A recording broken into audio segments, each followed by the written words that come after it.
Lerato, tell us a bit about yourself. Who is Lerato? Where are you from? Where were you born? And a bit of background. Okay. Lerato is a fun-loving human being, very energetic, which sometimes scares people. But I was born and bred in Welkom. I grew up there. I went to school there, went to Welkom High School, had small stints in the Eastern Cape when I went to varsity, and then back to the Free State because I love it so much. But yeah, I grew up here. I love this place. And where did you study? How did you get into radio? Through what you studied? Was it by accident? Actually, it took me quite a long time to find my feet. I didn't find my destiny as quickly as most people do.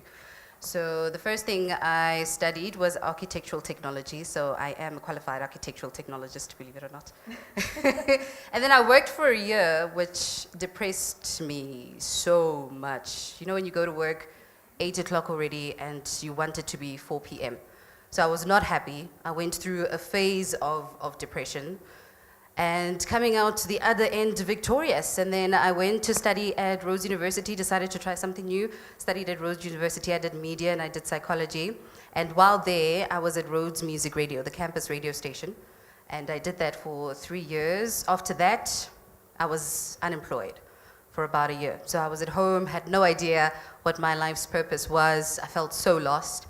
And then I started applying for jobs because when you're in the media industry, unlike being an accountant and you're guaranteed a job after you study, being in the media industry, you have to sell yourself.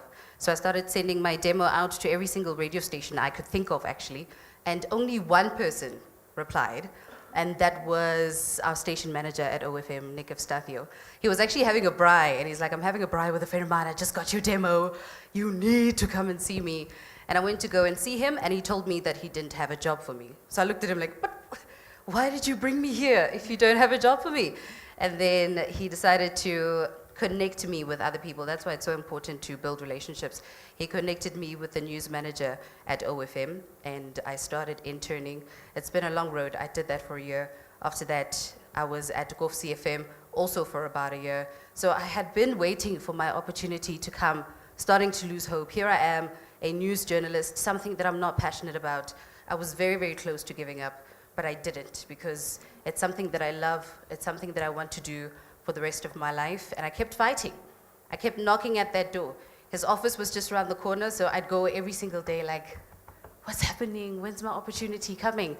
And finally, he's like, okay, send your demo. I don't have space as yet, but you can do the 3 a.m. to 6 a.m. radio slot.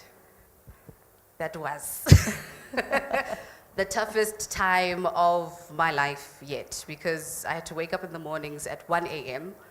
I used to prep for 2 hours because you want to put your best foot forward no matter what slot you're in the radio industry because everybody is fighting to get in. So I did that for about a year. Then I moved to, luckily, I got seen. Then I moved to daytime, nighttime, 7 to 10 p.m. with Enrico Klopper. I was crazy on that show, but the personality came through, the talent came through, my perseverance came through, and then I got the daytime slot. Tell us a bit about the demo. You know, when you're going into a professional industry, you compile a CV. What does having a demo entail, and how do you differentiate that? You know, for somebody wanting to go into media or radio, okay. How do they go about compiling a good demo? I get a lot of questions from young people who ask me, how do they get into the radio industry, but they have not practiced anything outside of their comfort zone. So they haven't done campus radio, they haven't knocked on community radio stations, and I always tell them, you have to start somewhere, just like I did. Most professional radio DJs started at campus radio or a community station because you have to prove yourself in this industry. It does not come easy. So I would say putting together a demo, having started at a community radio station, that's way easier because people want to hear your voice, they want to hear your personality coming through. So practically, I would say about 5 minutes, and you have to fight. You seriously have to fight. This is a tough industry to get into, particularly for women as well, because the men are still dominating this industry that we're in. So I would say get a mentor as well. It's very difficult if you don't have a mentor because you get connected, you have to network, and those people that you know will connect you to somebody that they know. It's like any other business. You have to build relationships. You don't just go into it, with a blank head. And radio isn't a 9 to 5 job, so what else do you do? Well, 9 to 1. Currently, I am emceeing as an extra gig. So on the time that I'm not on air, I MC for corporate. I'm a corporate MC. And that's a business in itself, because if you don't market yourself, people don't get to hear about you. You need to have a manager, because if you don't have a manager, people don't take you seriously. You don't get booked for gigs. So that in itself is still something that I'm still learning. I'm still stepping into that phase of how do I market myself? How do I build my brand? Because in the beginning, it was very difficult for me. I used to take any gig that would come my way, any MC gig that would come my way. And I realized very quickly that you can't carve out a niche if you want to please everyone. Because I learned, if I do a gig, let's say, I used to do gigs for primary schools. I used to do pageants for primary schools. I used to MC pageants for primary schools. And the one time I got a gig, I charged, I think, 500 Rand an hour. And then the next week, and I wanted to charge them 2,300 Rand an hour. And the guy was like, but last week, you charged someone 500 Rand an hour. How do you now expect me to pay you 2,000 Rand? And that's when I quickly realized that being a brand, you have to align yourself with the sort of corporates that you want to come after you. You know what I mean? Like, you have to attract the sort of gigs that you want to do. You can't do primary gigs if you don't want to do primary pageants for the rest of your life. So I started very quickly saying no. That was very difficult because it's quite a sacrifice. Because you're thinking, if I'm going to make 500 Rand an hour, because when you're still starting out in the industry, you're thinking, 1.5 for 3 hours. It sounds like a lot, but it's not if someone is willing to pay you 7,000 Rand an hour. So I started saying no to some of the gigs that just didn't make sense to the kind of brand that I wanted to build, which was sophisticated and corporate. You're not going to be taken seriously as sophisticated and corporate if you are still doing primary school pageants. So I learned very quickly that you have to carve out the bad stuff and carve your knife into the sort of mainstream that you want to get into. Can you share some low points in your career? What struggles did you face, and what was your biggest support? How did you get over that? Because being in this industry, nobody's really employed you. As you said, you've got to manage yourself. You've got to figure it out. There's a lot of learning curves. How'd you get past that? As I mentioned earlier, my lowest point had to be when you're fighting so hard and it feels like you're not getting anywhere. So I had to learn to persevere. And I did that. And I got through that by, it's the small stuff, Someone telling you, you did a really good show today. You don't think anybody was listening at 3 to 6 a.m., but it keeps you going because you're thinking, okay, if somebody thinks that I really did a great show, then, maybe the next time I'll do better. And you start to learn and you start to grow. And the help of my mentor, who gave me the strength to carry on, he's the one that gave me the nod, like, okay, if you can get this far, you can get even further. So that's why I'm saying mentorship is so, so important. Aligning yourself with the right people who will motivate you daily and inspire you daily is so important. That family support is so important. You can never do it alone, honestly. And that's why we have events such as this, where we all come together and we brainstorm, You get ideas from other people. You get ideas from other radio presenters. How can I do better? How can I get into daytime mainstream? Because everybody is fighting to get into daytime. And the commercial industry in the Free State is so small because the biggest radio station in Central South Africa is OFM. So you're just that one person who's been waiting for someone to leave. And in this industry, because it's so tough to get in, nobody wants to go. So I think that's the lowest point, because everybody stays for 30 years. And you're like, but if you're there for 30 years, and I'm 20 now, that means when you leave in 30 years, I'm going to be 50. And only then I'm going to get your spot. And I think it's so important for us to start, as Free State people, to start thinking about opening up other commercial radio stations. And that's why they leave. They leave Bloemfontein because they're thinking, if that person is not going to leave Lesedi FM, I might as well just spread my wings and go look elsewhere. Yeah, because that long term is what drains our energy, because you've been waiting in the line for so long. You're getting older. You're not getting that experience that you need. So that can be a demotivator. So, that being said, why Bloemfontein? Why are you still here? Why are you still with OFM? I love this place. And I think it's that mindset that we need to grow, that we need to expand, that we need to have competition, that we need to have space for the young talent that's coming up so that they don't end up leaving. Like our doctors in South Africa who decide, I want to go overseas because I want to make more money. We need to build where we are first before we can decide to go and build elsewhere. And I grew up here. I mean, if I leave, who's gonna create that space for up and coming young women? Because I'm the one that they look up to. If there's no one else to look up to, then it feels like it dies down. And then they leave and they explore other avenues and it just stays stagnant. It doesn't grow. So I think I'm going to stay here for the sake of growing the industry, for other women particularly. And simply because I'm a Welkom girl. I think every single day on OFM, I have to mention that I'm from Welkom. And my listeners are like, we know you come from Welkom. And I think I agree with you. We really need that in the Free State. What I find often, I get my inspiration for what I do in the Free State from other places. So where do you get your inspiration from to, stay ahead of the game? Because also what you do can get old. So, if you, before you die, not get boring, what do you do to keep yourself current? Where do you get your inspiration from? How do you stay relevant? Staying relevant comes from learning, funny enough, from other stations. You learn from people who are doing it better than you are. All different kinds of genres. So you can hear how other people are doing the work that you're doing. Why are they having 2 million listeners and, other stations are having 10 million listeners? Where is that edge? Where do they get that edge?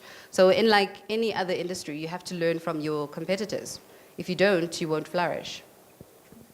And what are your aspirations going forward? I want to be a gospel singer. I'm serious. For real? I'm working on an album. So hashtag just say, if you know anybody who's had the record. No, but my aspirations going forward, hopefully to start my own radio station. That's a big one for me. So if I can do that for the people in the Free State, that would really, I'd feel like I've made it. And when do we expect this new station to launch? That's a lot of pressure, Leslie. Yeah? That's a lot of pressure. It's been caught on camera. We need the deadline. You need evidence. Well, I'm not going to stay for long, particularly because, as I said, we need to make space for the up-and-coming generation. You can't stay at OFM for the next 30, 40 years. Where do you expect the next Lerato to practice her skills? So probably, I'd say I'd give myself a deadline of like 5, 10 years. Still doing some research. If you've got money to share. I'm here. So you mentioned, having mentors. Tell us a bit about, so you found Nick as your mentor. Definitely. Where can aspiring up and coming, we have these conversations in the startup community and with entrepreneurs about mentors. And one of the biggest issues that we've heard, successful entrepreneurs say is you've got tons of young people just walking up to them, hi, will you be my mentor? And that doesn't really work out. Yeah. So how do you find a mentor? Where do you find a mentor in the media space? Yeah, I think it's about building relationships. If you admire your station manager, prove yourself to them, so that when you do go to them, they see that you're serious about business. Because you can't say, oh, I want a mentor, I want to get into the radio industry, but you're not doing anything. You haven't started anywhere. So I think it's important to look up to the people who are around your circle, because most people will think, oh, that national radio station, I like this particular national radio presenter. I want to reach them, I want them to be my mentor. But it's not always possible. And it starts with the people around you. You'll find that the people around you have more knowledge than you do, obviously. I found it in my station manager because we built a relationship. As I said, he didn't see me at first, but once you start fighting and you start having those conversations and you show people that you're passionate about what you do, you attract the sort of people that you want around you. And having a mentor doesn't necessarily mean someone older than you. It doesn't necessarily mean someone out of your reach. Your mentor could be your friend. It could be your colleague, someone you feel is doing better than you are, and you'd like to learn from them. I've got mentors who are my colleagues, who know the technical side of radio that I don't, and we're on a journey to learn together, who know the business side of radio that I don't, and we're on a journey to get together. And it doesn't even have to be someone in the same industry as you. It can be, I met you today, marketing. So I need someone, align yourself with the people that can help you grow your brand. And having a mentor, as I said, doesn't necessarily just have to be the one person. You can have mentorships in lots of different people, because everyone teaches us something different. I think that's the issue with people. They're just so focused on their own industries, not realizing that you can learn so much from other people with stories. We all have stories to tell. And we need to start listening, because we don't listen anymore. So I think just talk to the people around you. It doesn't necessarily, because when you talk mentorship, people get scared, because they start thinking, oh, we're going to have coffee every single week, There's just so much pressure. I've got work to do. Or we're going to have lunch every single second. No. It could be just when you're thinking of making a career change, they're the person that you go to. How would you advise I go about this thing that I'm thinking of doing? And maybe they've been through it in their own journey, in their own story of life. And so you speak about mentors in different, segments of the industry. What opportunities are there? I find in entertainment, live music, that you've got to juggle a couple of revenue streams, which require different skill sets. So, as we mentioned, radio isn't 9 to 5, and you MC. What other opportunities are there that how would you package your career in media or in radio or as a personality? I think it's tough to get into the media industry, but once you do, opportunities and doors start to open. So being an ambassador for a brand, that gets the money coming in.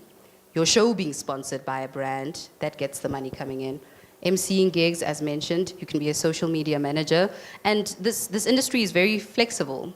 So you don't necessarily have to just do radio, unless you are that person who's not very sociable and you just want to be on air and go home and be a family person, and you're happy with that. We all have different aspirations. I have people at the station who just do radio. They come in, do their show, go home, and they're happy with that. And you get people who want more. Because in the Free State, all of us know that the money is not always available. So you'll find that someone who works at our station earns 30,000 Rand, and the person who works in Johannesburg earns 120,000 Rand. And you want that, you want to get there. But as you said, starting with different revenue streams can get you there while you stay in an area that you love. Yeah. So MCing, social media marketing, whatever you put your mind to, you can actually do. And would you say that radio is your passion, or Yes. what is at the center of being on radio that, keeps you going, that inspires you to continue to do this? My audience. Because every single day I walk into studio, and sometimes I'm having a bad day.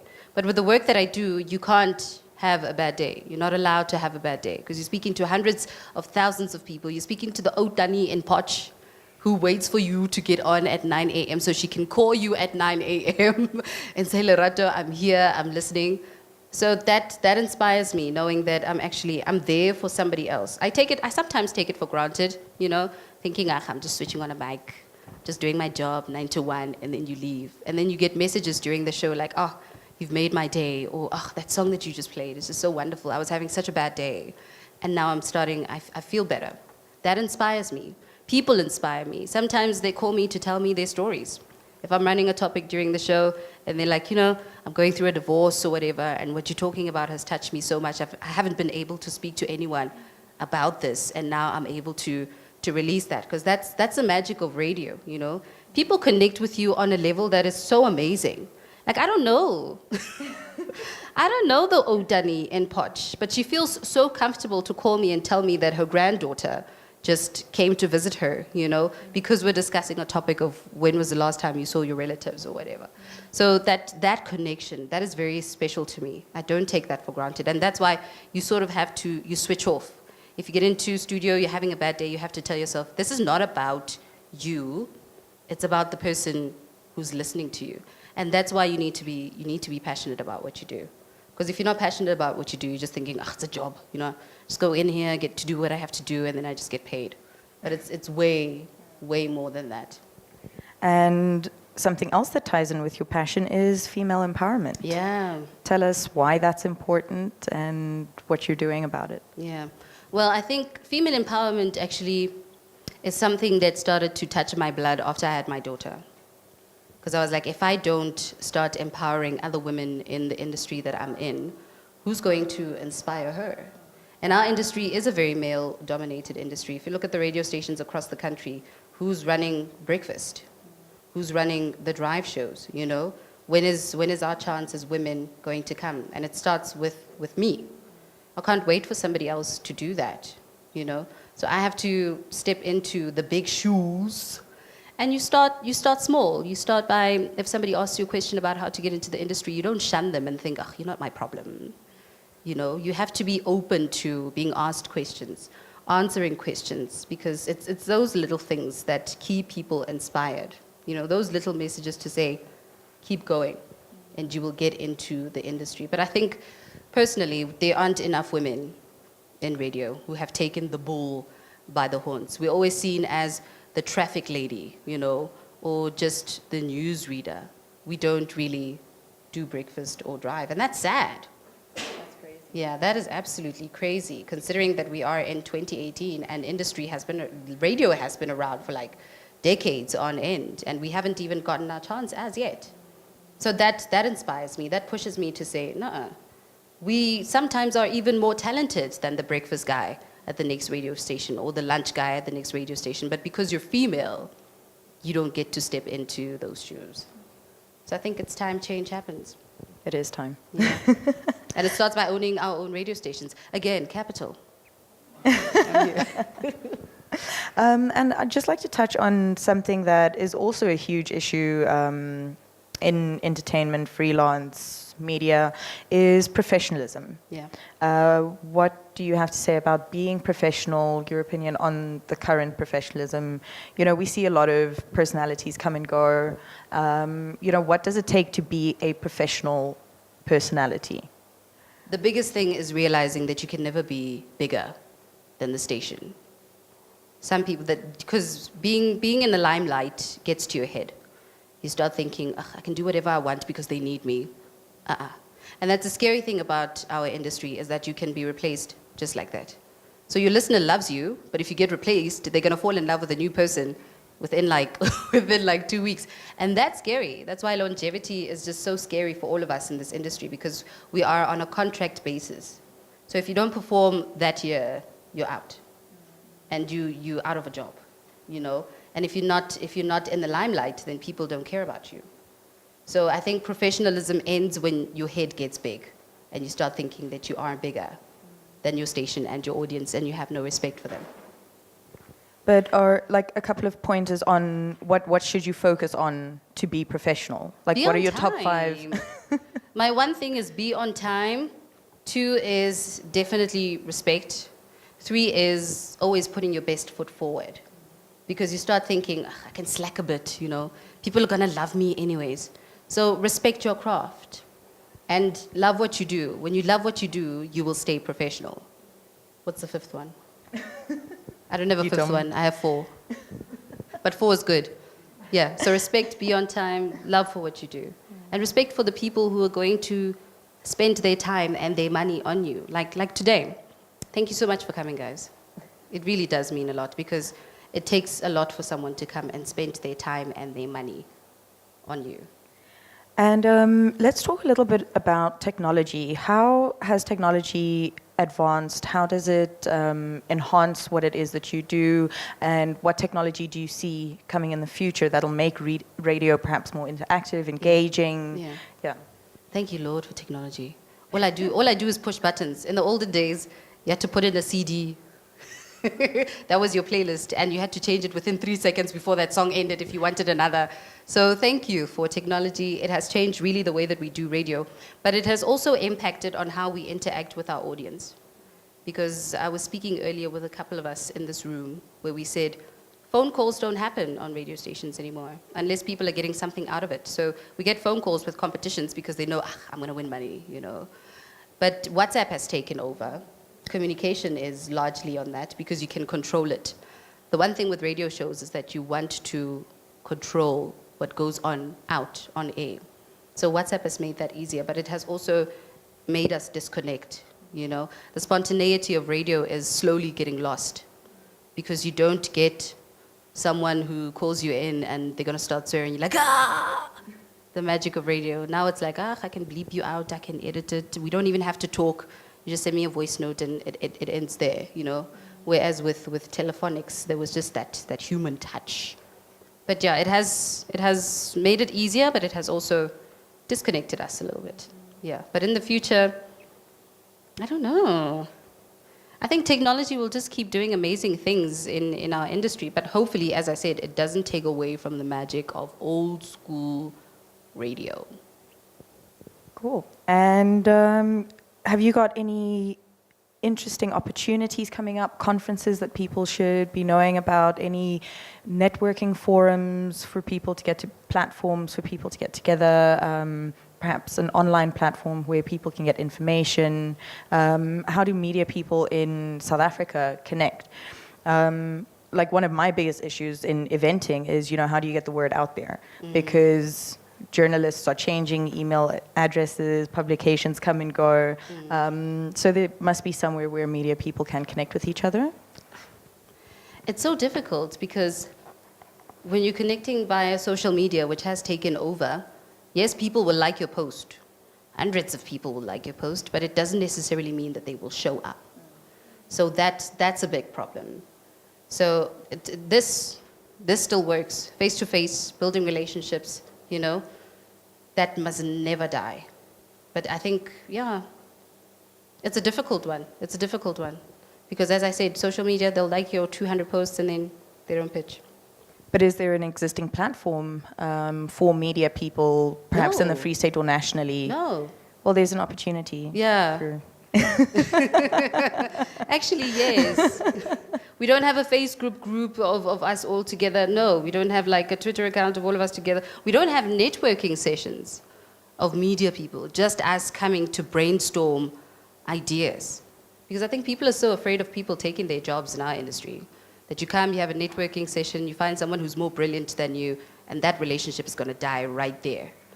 It's going to die right there because you're thinking this person is about to take over my job because they're that good. And maybe that's why we don't talk. Even with big stations, the likes of 5FM, they walk in there. I did an internship once for like a week or two. They walk in there, they don't talk to each other. Literally on their phone, go in, do the show. During the show, they're on their phones, and then they leave. And they dislike each other because they are so competitive. That's the only scary thing about the industry that we're in, is that people don't want to share information because you're scared if you share information, it's going to take away something from you.